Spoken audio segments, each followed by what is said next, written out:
ಎಲ್ರಿಗೂ ಪ್ರೀತಿಪೂರ್ವಕವಾದಂತಹ ನಮಸ್ಕಾರ. ಕರ್ನಾಟಕದ ಕರಾವಳಿ ಭಾಗ, ಅದರಲ್ಲೂ ತುಳುನಾಡು ಪ್ರಕೃತಿಯ ಸೊಬಗು, ಕಲೆ, ಸಂಸ್ಕೃತಿ ಹಾಗೂ ದೇಗುಲಗಳ ವೈಶಿಷ್ಟ್ಯಕ್ಕೆ ಹೆಸರುವಾಸಿಯಾಗಿದೆ. ನೀವು ತುಳುನಾಡಿನ ಮೂಲೆ ಮೂಲೆಯಲ್ಲೂ ಒಂದೊಂದು ದೇಗುಲಕ್ಕೆ ಅದರದ್ದೇ ಆದಂತಹ ವಿಶೇಷತೆ ಇದೆ. ಇವತ್ತು ನಾವು ನಿಮಗೆ ಪರಿಚಯಿಸುವಂತಹ ದೇವಸ್ಥಾನದ ಬಗ್ಗೆ ಬಹಳಷ್ಟು ಜನರಿಗೆ ತಿಳಿದಿರಲಿಕ್ಕಿಲ್ಲ. ಈ ದೇವಸ್ಥಾನಕ್ಕೆ ಸರಿ ಸುಮಾರು 800 ವರ್ಷಗಳ ಇತಿಹಾಸವಿದೆ. ಜೊತೆಗೆ ತುಳುನಾಡಿನ ಏಕೈಕ ಉತ್ತರ ಅಭಿಮುಖ ದೇವಸ್ಥಾನ ಎಂಬ ಹೆಗ್ಗಳಿಕೆಯು ಇದರದ್ದಾಗಿದೆ.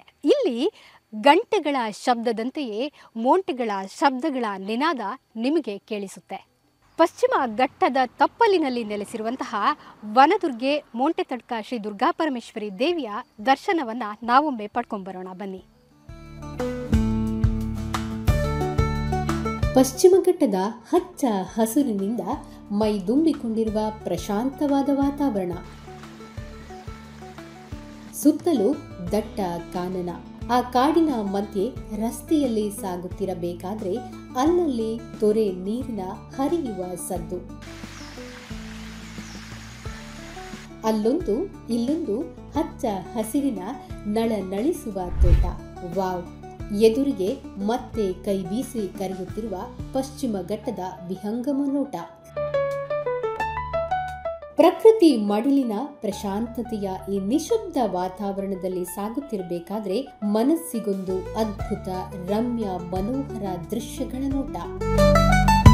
ಹೀಗೆ ಬೆಂಗಳೂರು ಮಂಗಳೂರು ರಾಷ್ಟ್ರೀಯ ಹೆದ್ದಾರಿಯಲ್ಲಿ ಪಶ್ಚಿಮ ಘಟ್ಟದ ಶಿರಾಡಿ ಘಾಟಿಯನ್ನ ಇಳಿದು ಉದನೆ ಎಂಬ ಊರಿನಿಂದ ಬಲಕ್ಕೆ ತಿರುಗಿ ಸುಮಾರು 5 ಕಿಲೋಮೀಟರ್ ದೂರದ ಈ ಕಾಡಿನೊಳಗಿನ ಡಾಂಬಾರು ರಸ್ತೆಯಲ್ಲಿ ಸಾಗುತ್ತಿರಬೇಕಾದ್ರೆ ನಾವು ಹೋಗುತ್ತಿರುವುದು ಒಂದು ಅಪರೂಪವಾದ, ಬಹಳ ಐತಿಹ್ಯ, ಭಯ, ಭಕ್ತಿ ಹಾಗೂ ಸಾಕಷ್ಟು ಕಾರಣಿಕದ ಮತ್ತು ಭಕ್ತರ ಸಂಕಷ್ಟಗಳನ್ನ ಕಳೆಯುವ ಕಾನನ ಮಧ್ಯೆ ಇರುವ ಪುರಾತನ ದೇವಾಲಯಕ್ಕೆ ಎಂಬುದು ಗೊತ್ತೇ ಆಗೋದಿಲ್ಲ.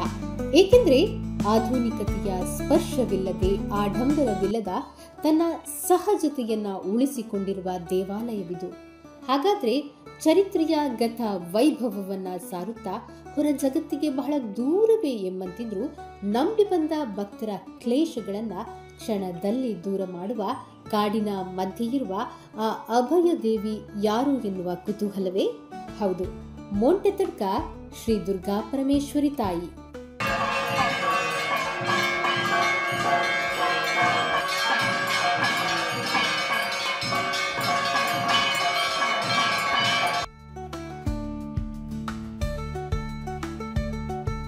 ದುರ್ಗಾಪರಮೇಶ್ವರಿ ದೇವರು ಸ್ತ್ರೀ ರೂಪದಲ್ಲಿ ಉಯ್ಯಾಲೆ ಆಡ್ತಿರುವಂಥ ಸಮಯದಲ್ಲಿ ಬೈನ ಮರದಿಂದ ಏನು ಮೂರ್ತಿ ಕೆಲಸದಿಂದ ಕಳ್ಳು ಇಳಿಸುವಂತಹ ಕುಮಾರ ಎಂಬವರು ಈ ಪ್ರದೇಶಕ್ಕೆ ಬಂದು ಕಳ್ಳು ಇಳಿಸ್ತಾ ಬೇಕಿದ್ದರೆ ಅವರು ಅಚಾನಕ್ಕಾಗಿ ದೇವರು ಉಯ್ಯಾಲೆಯಲ್ಲಿ ಕೂತಿರೋದನ್ನು ನೋಡಿದ್ರಂತೆ. ಆ ಸಮಯದಲ್ಲಿ ಅವರು ದಿನನಿತ್ಯ ಇಲ್ಲಿಂದ ಮನೆಗೆ ಹೋಗುವ ಸಮಯದಲ್ಲಿ ವಿಪರೀತವಾಗಿ ಹಾಗೂ ಅವರ ಏನು ಶೇಂದಿ ಉತ್ಪನ್ನ ಮಾಡ್ತಾಯಿದ್ರು, ಅವರು ಅದರ ಮೇಲಿನ ಏಕಾಗ್ರತೆ ಅವರಿಂದ ನಷ್ಟವಾಗಿರೋದ್ರಿಂದ ಅವರ ಹೆಂಡತಿ ಅವರನ್ನು ಹಿಂಬಾಲಿಸಿಕೊಂಡು ಬಂದು ಇದನ್ನು ನೋಡಿ ಅವರು ಸಿಟ್ಟಲ್ಲಿ ಕುಮಾರನಿಗೆ ಬೈಬೇಕಿದ್ರೆ ದೇವರ ಏಕಾಗ್ರತೆ ನಷ್ಟವಾಗಿ ಅವರು ಸಿಟ್ಟಲ್ಲಿ ಸಿಡಿದು ಇಲ್ಲಿಯ ಗ್ರಾಮದಲ್ಲೆಲ್ಲ ಸಿಡಿದು ಬಿದ್ದು ಆಗ ಪ್ರಮುಖ ಎರಡು ಭಾಗಗಳಾಗಿ ಒಂದು ಬೂಡಮುಗೇರು ಹಾಗೂ ಅಮ್ಮಾಜೆಯಲ್ಲಿ ನೆಲೆ ನಿಂತಿದ್ದರು. ಆಗ ಈ ಸಿಟ್ಟಲ್ಲಿ ಅವರಿಗೆ ಶಾಪನೀತು ಪಾಷಾಣ ರೂಪವಾದಂತಹ ಕುಮಾರತಿಯವರು ತಮ್ಮ ಪ್ರಾರ್ಥನೆ ಮಾಡಿ ನಮ್ಮ ಶಾಪ ವಿಮೋಕ್ಷೆಗಾಗಿ ಕೇಳುವಾಗ, ನೀವು ಇದೇ ದೇವಸ್ಥಾನದಲ್ಲಿ ಎಲ್ಲಿವರೆಗೆ ನಾನು ಶಕ್ತಿಯಾಗಿ ನೆಲೆ ನಿಂತಿರುತ್ತೇನೆ ಅಲ್ಲಿವರೆಗೂ ನೀವು ಕೂಡ ಇದೇ ದೇವಸ್ಥಾನದಲ್ಲಿ ಶಕ್ತಿ ರೂಪದಲ್ಲಿ ಇರುತ್ತೀರಿ, ಹಾಗೂ ಯಾವುದೇ ವಿಶೇಷ ಪೂಜೆಗಳು ನಡೆದಲ್ಲಿ ನಿಮಗೂ ಕೂಡ ಇಲ್ಲಿ ಒಂದು ಪೂಜಾ ಸೇವೆಗಳು ನಡೆಯುತ್ತದೆ ಅಂತ ಹೇಳೋದಕ್ಕೆ, ನೀವು ದೇವಸ್ಥಾನಕ್ಕೆ ಬರಬೇಕಿದ್ರೆ ನೀವು ಇಲ್ಲಿ ಶಿಲಾರೂಪದಲ್ಲಿರುವಂಥ ಕುಮಾರತಿಯ ಒಂದು ಶಿಲಾರೂಪಗಳನ್ನು ಇವತ್ತು ಕೂಡ ನೀವು ಕಾಣಬಹುದು. ಮೋಂಟೆತಡ್ಕ ಶ್ರೀ ದುರ್ಗಾಪರಮೇಶ್ವರಿ ತಾಯಿ ಕಾಡಿನಲ್ಲಿ ಮೇಯುವುದಕ್ಕೆ ಹೋಗುವ ಗೋವುಗಳಿಗೆ ಶ್ರೀರಕ್ಷೆ ನೀಡುವ ಕರ್ನಾಟಕದ, ಅದರಲ್ಲಿಯೂ ಕರಾವಳಿ ಭಾಗದಲ್ಲಿರುವ ಬಹಳ ವಿಶೇಷವಾದ ದೇವಾಲಯ ಎನ್ನಬಹುದು. ದನ ಕರುಗಳನ್ನ ಕಾಯುವ ಮೋಂಟೆ ಕಟ್ಟುವ ದೇವಾಲಯದಲ್ಲಿ ಆ ದೇವಿಗೆ ಮಹಾಪೂಜೆ ನೆರವೇರುವಾಗ ಬೊಂಕಗಳ ನಿನಾದವನ್ನೊಮ್ಮೆ ನೀವು ಕೇಳಬೇಕು.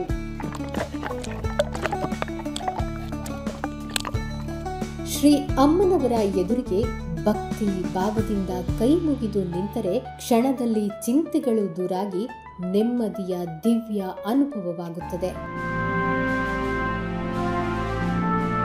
ಮೊಂಟೆ ಎಂದ ಕ್ಷಣ ಇದೇನಪ್ಪ ಎಂದೆನಿಸಬಹುದು.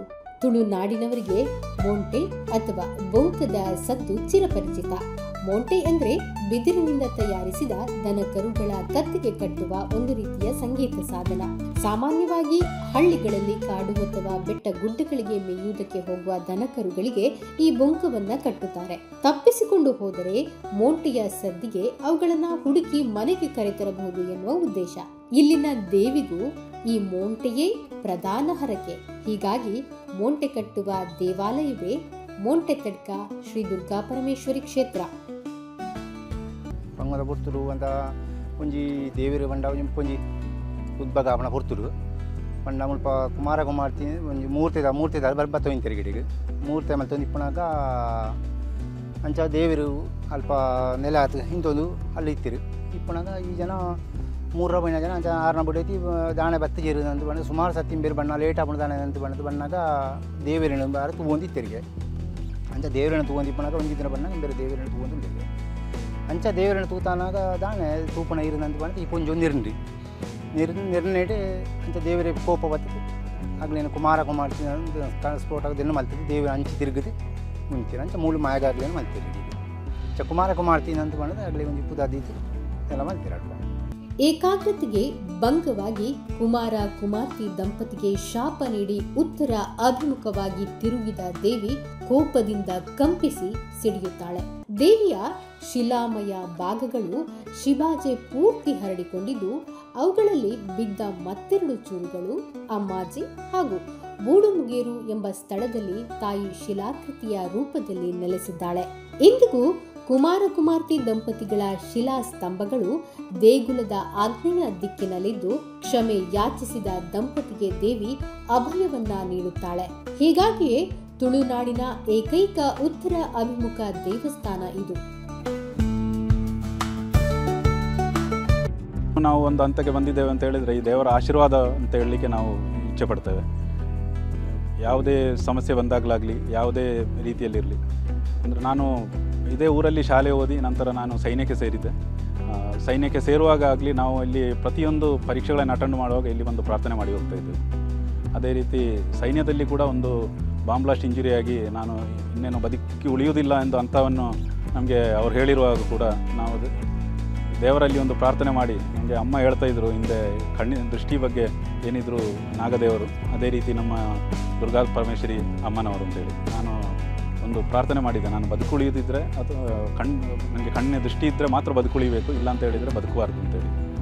ಆದರೆ ಯಾವ ಡಾಕ್ಟ್ರುಗಳು ಏನು ಕಣ್ಣಿನ ದೃಷ್ಟಿ ಬರುವುದಿಲ್ಲ ಅಂತ ಹೇಳಿದ್ದನ್ನೇ ನನಗೆ ಭಾಳ ಸ್ಪಷ್ಟವಾಗಿ ಇವತ್ತು ಒಂದು ಕನ್ನಡಕ್ಕೆ ಇಲ್ಲದೆ 46 ವರ್ಷದಲ್ಲಿ ಕೂಡ ಪುಸ್ತಕ ಓದುವಂಥ ಹಂತಕ್ಕೆ ಬಂದಿದ್ದೇನೆ ಅಂತ ಹೇಳಿದರೆ ದೇವರ ದಯೆಯಿಂದ ಅಂದು ಮಾಡಿದ ಡಾಕ್ಟರ್ಗಳ ಟ್ರೀಟ್ಮೆಂಟ್ ಅಂತ ಹೇಳಕ್ಕೆ ಇಚ್ಛೆಪಡ್ತೇನೆ.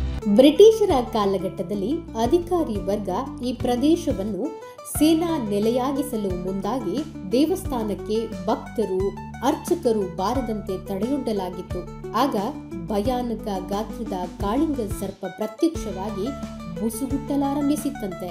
ಹೆದರಿದ ಅಧಿಕಾರಿಗಳು ಸುತ್ತಮುತ್ತದ ಪ್ರವೇಶವನ್ನ ದೇವರ ಕಾಡು ಎಂದು ಪರಿಗಣಿಸಿ ಇದನ್ನು ಸಂರಕ್ಷಿತ ಅರಣ್ಯ ಎಂದು ಖಾತೆಯ ಪುಸ್ತಕದಲ್ಲಿ ಬರೆದಿಟ್ಟಿರುವುದು ಈ ದೇವಾಲಯದ ಇತಿಹಾಸದಲ್ಲಿ ಉಲ್ಲೇಖಿಸಲಾಗಿದೆ. ಶಕ್ತಿಯುತ ಕ್ಷೇತ್ರವಾಗಿದೆ. ಇಲ್ಲಿ ಭಕ್ತರು ಬಂದು ಯಾವುದೇ ಹರಕೆ ಹೇಳಿಕೊಂಡರೂ ಅವರ ಇಷ್ಟಾರ್ಥಗಳನ್ನು ಆ ದೇವಿಯು ಶೀಘ್ರವಾಗಿ ನೆರವೇರಿಸಿಕೊಡುವ ಪ್ರತೀತಿ ಇಲ್ಲಿ ಎಲ್ಲರಿಗೂ ಅನುಭವಕ್ಕೂ ಬಂದಿದೆ. ಅದೇ ರೀತಿ ಉದ್ಯೋಗ ನಿಮಿತ್ತ ಯಾರಾದರೂ ಹರಕೆ ಹೇಳಿದರು ಅವರಿಗೆ ಉದ್ಯೋಗ ಕೂಡ ದೊರಕಿದಂತಹ ಉದಾಹರಣೆಗಳು ಇವೆ. ಅದೇ ರೀತಿ ಮದುವೆ ಆಗದವರು ಕಲ್ಯಾಣ ಆಗದವರು ಇಲ್ಲಿ ಬಂದು ದೇವಿಯ ಹೆಸರಿನಲ್ಲಿ ಕುಂಕುಮಾರ್ಚನೆಯನ್ನು ಮಾಡಿಸಿ ಪ್ರತಿನಿತ್ಯ ಅವರವರ ಜನ್ಮ ನಕ್ಷತ್ರದಂದು ಅರ್ಚನೆಯನ್ನು ಮಾಡಿಸಿದರೆ ಅವರಿಗೆ ಆದಷ್ಟು ಶೀಘ್ರ ಕಲ್ಯಾಣ ಭಾಗ್ಯ ಕೂಡ ಇಲ್ಲಿ ಆ ದೇವಿ ಅನುಗ್ರಹ ಮಾಡಿಕೊಡ್ತಿದ್ದಾಳೆ. ಅದೇ ರೀತಿ ಇಲ್ಲಿ ಜಾನುವಾರುಗಳು ತಪ್ಪಿಸಿಕೊಂಡ್ರೆ ಮೊಟ್ಟೆಯನ್ನು ಹರಕೆ ಹೇಳುವಂತಹ ಒಂದು ಪದ್ಧತಿ ಇಲ್ಲಿ ಇದೆ. ಹರಕೆ ಹೇಳಿದ ಕೆಲವೇ ದಿನಗಳಲ್ಲಿ ಅವರ ಇಷ್ಟಾರ್ಥಗಳನ್ನು ಈಡೇರಿಸಿದ ಪದ್ಧತಿಯು ಇಲ್ಲಿ ಇದೆ. ಅದೇ ರೀತಿ ಇಲ್ಲಿ ಮೊಂಟೆ ತರ್ಕ ಎಂಬ ಹೆಸರಿಗೆ ಮೊಂಟೆ ಇದಕ್ಕೆ ಕಾರಣ ಬಂದಿದೆ. ಹೆಸರಿಗಾಗಿ ಇಲ್ಲಿ ಹೆಚ್ಚು ಕಾಡಿನಿಂದ ಬಿದಿರಿಂದ ತಂದು ಮೊಂಟೆಯನ್ನು ಮಾಡಿ ಇಲ್ಲಿ ತಂದು ದೇವರಿಗೆ ಸೇವೆಯನ್ನು ಅರ್ಪಿಸ್ತಾರೆ. ಅದೇ ರೀತಿ ಅವರ ಇಷ್ಟಾರ್ಥಗಳನ್ನು ಆ ದೇವಿ ಪೂರೈಸಿದ್ದಾಳೆ. ಮೊಂಟೆತಡ್ಕ ಕ್ಷೇತ್ರಕ್ಕೆ ದನ ಕರುಗಳ ಕಾಯುವ ಮೋಂಟೆ ಕಟ್ಟುವ ದೇವಾಲಯ ಎಂಬ ಹೆಸರಿದೆ. ಗ್ರಾಮೀಣ ಭಾಗದ ಜನರಿಗೆ ದನ ಕರುಗಳು ಜೀವನಾಡಿ. ಜಾನುವಾರುಗಳಿಗೆ ರೋಗ ರುಜಿನ ಬಂದರೆ ಈ ಕ್ಷೇತ್ರಕ್ಕೆ ಹರಕೆ ಹೇಳಿಕೊಳ್ಳುತ್ತಾರೆ. ಪ್ರಾರ್ಥನೆ ಫಲಿಸಿದ ತಕ್ಷಣ ದನ ಕರುಗಳ ಕೊರಳಿಗೆ ಕಟ್ಟುವ ಬಿದಿರಿನ ಗಂಟೆಯನ್ನ ದೇವಾಲಯದ ಆವರಣದಲ್ಲಿ ಕಟ್ಟಿ ತಾಯಿ ದುರ್ಗಾ ಪರಮೇಶ್ವರಿಗೆ ನಮಿಸುತ್ತಾರೆ. ದೇವಿಗೆ ಕುಂಕುಮ ಅರ್ಚನೆ ನೆರವೇರಿಸಿದ್ರೆ ಕಂಕಣ ಬಲವನ್ನ ಸಿದ್ಧಿಸುತ್ತಾಳೆ. ಶ್ವಾಸಕೋಶದ ಸಮಸ್ಯೆ, ಅಸ್ತಮಾ ಸಮಸ್ಯೆಗೂ ಮುಕ್ತಿ ಕೊಡುವ ಈಕೆ ಬಾವಿಯ ಹುರಿ ಹಗ್ಗವನ್ನ ಹರಕೆ ರೂಪದಲ್ಲಿ ಸ್ವೀಕರಿಸುತ್ತಾಳೆ. ಮಣ್ಣಿನ ಮೂರ್ತಿಗಳನ್ನು ತಾಯಿಗೆ ಇಲ್ಲಿ ಅರ್ಪಿಸಲಾಗುತ್ತದೆ. ಜಗನ್ಮಾತೆಯು ತನ್ನ ಪರಿವಾರದ ರಕ್ತೇಶ್ವರಿ, ಮಹಿಷಾಸನ ಚಾಮುಂಡಿ, ಭೈರವ ಮೊದಲಾದ ಗಣಗಳೊಡನೆ ನೆಲೆಸಿದ್ದು ದೇಗುಲದ ನೈಋತ್ಯ ದಿಕ್ಕಿನಲ್ಲಿ ಮಹಾಗಣಪತಿ ಮಂಟಪ, ವಾಯುವ್ಯ ದಿಕ್ಕಿನಲ್ಲಿ ಶಾಸ್ತ್ರನ ಸನ್ನಿಧಿ, ನಾಗವನ ಹಾಗೂ ದೇವಾಲಯದ ಸಮೀಪ ನಿರ್ಮಲ ಸಲಿಲದಿಂದ ತುಂಬಿ ತುಳುಕುವ ಪವಿತ್ರವಾದ ಪುಷ್ಕರಣಿ ಇದೆ.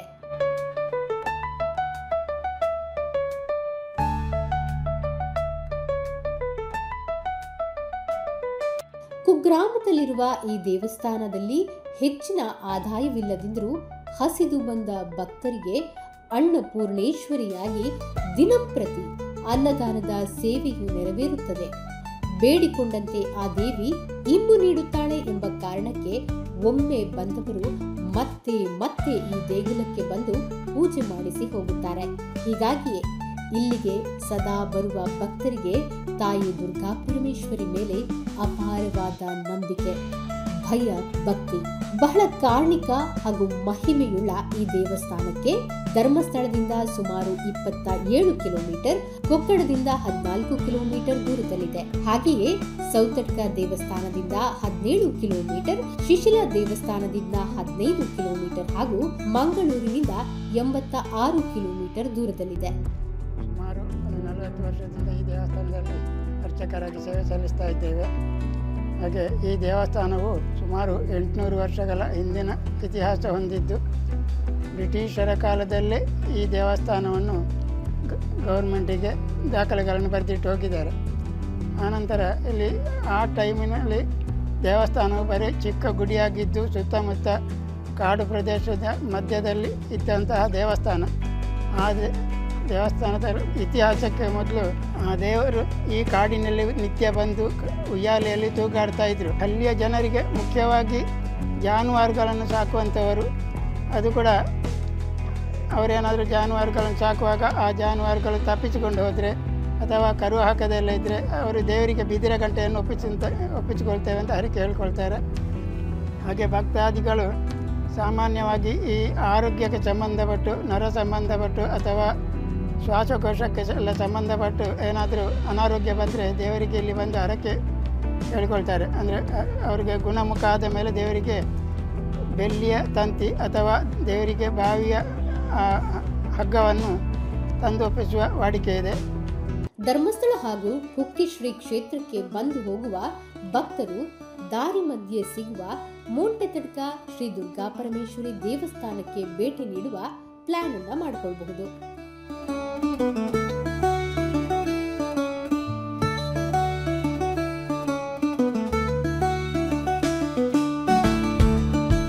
ನೋಡಿದ್ರಲ್ಲ ವೀಕ್ಷಕರೇ, ಮೊಂಟೆತಡ್ಕ ಶ್ರೀ ದುರ್ಗಾ ಪರಮೇಶ್ವರಿ ದೇವಸ್ಥಾನದ ದೈವಿಕ ಅನುಭೂತಿಯನ್ನು ನಾನು ಕೇವಲ ಪದಗಳಿಂದ ಕಟ್ಟಿಕೊಡಲು ಸಾಧ್ಯವಿಲ್ಲ.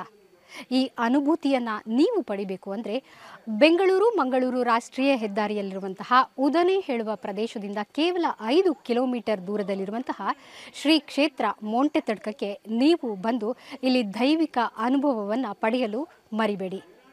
ಡೇ ಟು ಡೇ ನ್ಯೂಸ್ ಜೊತೆ ನಾನು ಮಾನಸ ಪುದುವೆಟ್ಟು.